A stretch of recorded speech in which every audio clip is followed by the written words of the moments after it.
সম্পর্কের অবনতির কারণ হচ্ছে পরস্পর পরস্পরের থেকে দূরে সরে যাওয়া। আর এই দূরত্ব তৈরি হয় মূলত সময় না দেওয়ার কারণে। সম্পর্কে পরস্পরকে পর্যাপ্ত সময় দিলে উভয়ের কেউ কখনো নিজেকে একা মনে করে না।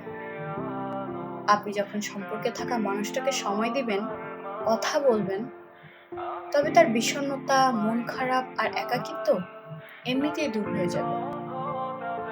মানুষ তখনই নিজেকে একা মনে করে যখন সম্পর্কে থাকা মানুষটা তাকে সময় দেয় না। মানুষ সম্পর্কে জড়ায় নিজেকে ভালো রাখতে, আর সেই সম্পর্কই যখন খারাপ থাকার কারণ হয়ে দাঁড়ায়, তখন সে হতাশায় ভুগতে থাকে।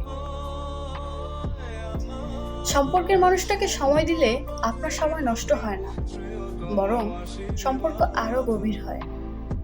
আপনি নিজেই যদি উদাসীন থাকেন, সম্পর্কের মানুষটার অসহায়ত্ব বোঝার চেষ্টা না করেন, তবে সে আপনার সাথে কেন সম্পর্ক রাখতে চাইবে?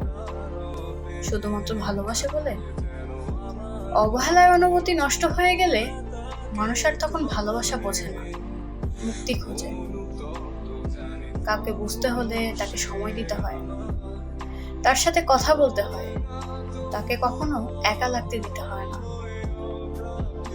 সম্পর্কে আপনি যতই যত্নবান হন না কেন, যদি সামান্য সময়টুকু সম্পর্কের মানুষটাকে দিতে না পারেন, তবে আপনার সমস্ত প্রচেষ্টাই একটা সময় পর বৃথা যাবে। মানুষ আসলে যত্ন চায়, সম্পর্কের মানুষটার কাছ থেকে সময় চায়।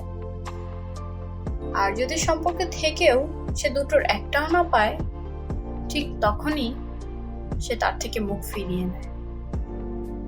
সেখানে যতই ভালোবাসা, মায়া কিংবা পিছুটান থাকুক না কেন, মানুষ সেই সম্পর্ক থেকে মুক্তি চাইবে।